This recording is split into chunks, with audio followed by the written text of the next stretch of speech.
Sorotan selanjutnya usai mencopot Anwar Usman, Mahkamah Konstitusi akan menjalankan proses pemilihan baru Ketua MK pagi ini.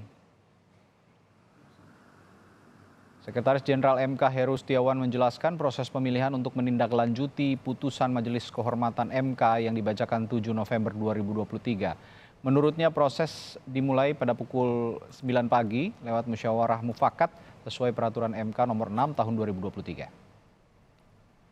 Sesuai dengan putusan MK, Mahkamah Konstitusi esok hari pukul 9 akan melaksanakan PMK nomor 6 tahun 2023 tentang pemilihan pimpinan Mahkamah Konstitusi, dimulai dari upaya untuk musyawarah mufakat dan seterusnya. Untuk mengetahui informasi paling akhir pemilihan Ketua MK yang baru, kita sudah terhubung dengan jurnalis Kompas TV Triksi Valencia yang ada di gedung MK Jakarta. Triksi, jadi jam berapa pemilihan akan dimulai dan bagaimana mekanismenya sebenarnya?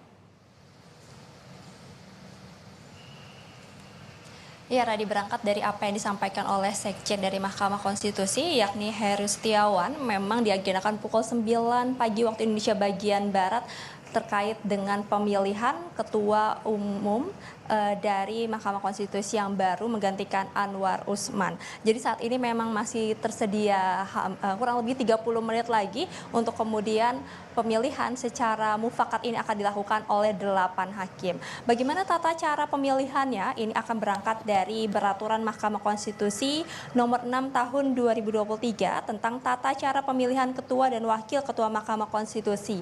Di sana ada beberapa bagian, tapi kalau terkait dengan secara musyawarah dan juga mufakatnya ini ada di bagian keempat setelah terkait dengan tata cara pemungutan suara.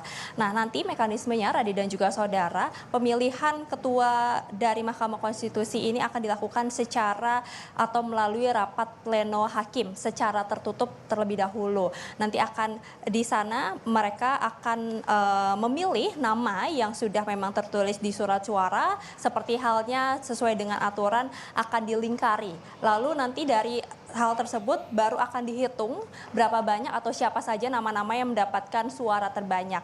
Apabila nanti, Radi, kalau misalnya tidak mencapai quorum ataupun maksud kami tidak mencapai suara terbanyak ataupun juga tidak ada suara yang terpilih dalam putaran pertama, nanti akan dilakukan putaran kedua berikutnya. Namun kalau misalnya kita melihat dari pemilihan Ketua Umum Mahkamah Konstitusi pada Maret 2023 kemarin, bahwa hampir selama 3 putar, maksud kami hampir selama 3 jam tidak mencapai tidak keluar nama yang memang akhirnya bisa menjadi atau menjabat Ketua Mahkamah Konstitusi, barulah rapat pleno hakim ini akan dilakukan secara terbuka. Nah, ini nanti juga akan dilakukan dengan tata cara yang sama, yakni akan memilih nama yang ada di dalam surat suara, baru kemudian akan dihitung siapa saja nama-nama yang mendapatkan perolehan suara dari 8 hakim yang juga saat ini memang memiliki hak dan juga bisa diusulkan untuk menjadi ketua Mahkamah Konstitusi yang baru. Dan Radi dan juga saudara, kalau kita melihat lagi dari pemilihan ketua Mahkamah Konstitusi pada bulan Maret lalu, memang ada beberapa nama yang bersaing ketat. Seperti pada pemilihan Maret lalu ada nama Arief Hidayat yang bersaing ketat dengan Anwar Usman, yakni melalui 3 putaran pemilihan suara, kemudian barulah nama Anwar Usman ini maju menjadi ketua Mahkamah Konstitusi. Nah, pada hari ini atau pada hari Kamis ini akan kita lihat, Radi dan juga saudara, apakah mungkin Arief Hidayat kembali mendapatkan suara terbanyak dan kemudian bisa menjadi ketua, atau justru akan ada nama baru lagi seperti misalnya Saldi Isra yang juga mendapatkan suara yang mulus pada saat pemilihan menjadi wakil ketua Mahkamah Konstitusi, yakni memperoleh 5 suara dari 9 anggota Hakim Konstitusi. Nah, pada hari ini akan kita lihat, Radi dan juga saudara, dari 8 Hakim Konstitusi yang memang memiliki hak dan juga bisa diusulkan, seperti halnya dari Saldi Isra, kemudian juga dari Arief Hidayat, Wahidudin Adams, Suharyanto, Manahan, Eni Nurbaningsi, Daniel Yusmik Pancastaki, maupun juga dari Guntur Hamzah, siapa yang kemudian mendapatkan suara terbanyak untuk bisa terpilih menjadi Ketua Mahkamah Konstitusi yang baru menggantikan Anwar Usman yang memang sudah dicopot jabatannya pada hari Selasa kemarin. Rani. Ya, Triksi, agendanya memang kan hari ini memilih Ketua MK. Tapi apakah Ketua MK saja yang dipilih atau sekaligus juga ada pemilihan Wakil Ketua MK hari ini?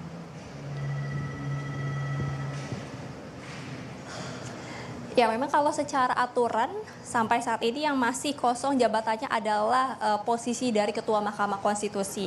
Kalau tadi kami juga mengkonfirmasi kepada juru bicara Mahkamah Konstitusi yakni Fajar Laksono, maksud kami menyampaikan bahwa saat ini fokusnya pemilihan Ketua Mahkamah Konstitusi. Apabila nanti pada saat pemungutan suara memang terjadi dinamika atau perubahan, semisal nama Saldi Isra mendapatkan perolehan suara yang tinggi kemudian maju ataupun juga terpilih menjadi Ketua Mahkamah Konstitusi yang baru, maka tentu saja posisi yang kosong yakni Wakil Ketua Mahkamah Konstitusi ini juga akan dilakukan pemilihan. Akan tetapi jika nantinya bukan nama Saldi Isra yang saat ini menjabat sebagai Wakil Ketua Mahkamah Konstitusi yang terpilih menjadi Ketua Mahkamah Konstitusi yang baru, maka tidak ada kebutuhan untuk kemudian melakukan pemilihan ulang terhadap Wakil Ketua Mahkamah Konstitusi. Itu yang tadi disampaikan oleh Fajar Laksono. Jadi kita akan melihat seperti apa dinamikanya, Radi dan juga saudara, bagaimana kemudian pemungutan suara, perolehan suara yang didapatkan dalam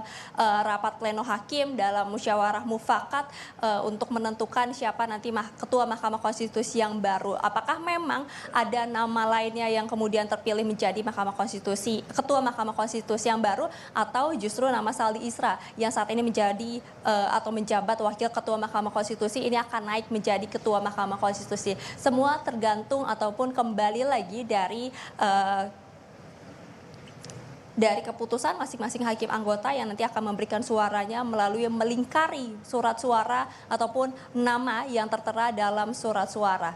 Jadi masih ada waktu ataupun juga kesempatan bagi 8 hakim lainnya untuk kemudian bisa dilihat apakah memang memiliki maksud kami apakah memang akan menjadi Ketua Hakim Mahkamah Konstitusi yang baru, ataupun justru memang sudah nama-nama petahana ataupun nama-nama yang sudah terlihat memiliki suara terbanyak pada saat pemilihan Ketua Mahkamah Konstitusi pada Maret silam.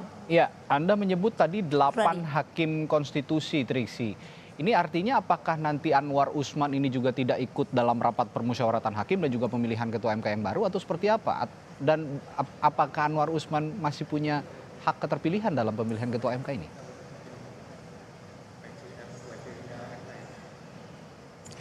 Ya, Radi, memang betul sekali kalau kita mengacu dari apa yang disampaikan oleh MK pada saat atau setelah mencopot Anwar Usman menjadi Ketua Mahkamah Konstitusi yang baru berjalan selama kurang lebih 7 bulan setelah pengesahannya kemarin.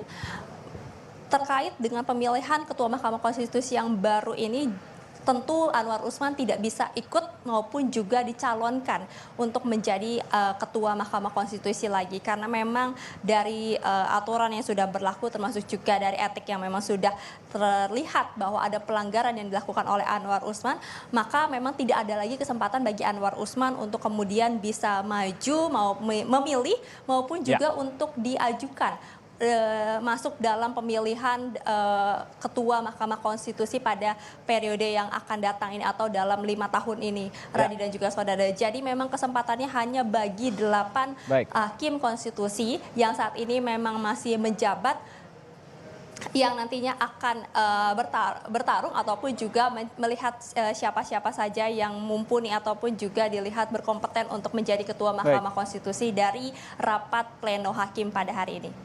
Ya, jadi dipastikan hari ini akan ada Ketua MK baru selain Anwar Usman yang sudah sebelumnya dicopot jabatannya oleh Majelis Kehormatan Mahkamah Konstitusi. Baik, terima kasih Triksi Valencia melaporkan langsung dari Gedung MK Jakarta.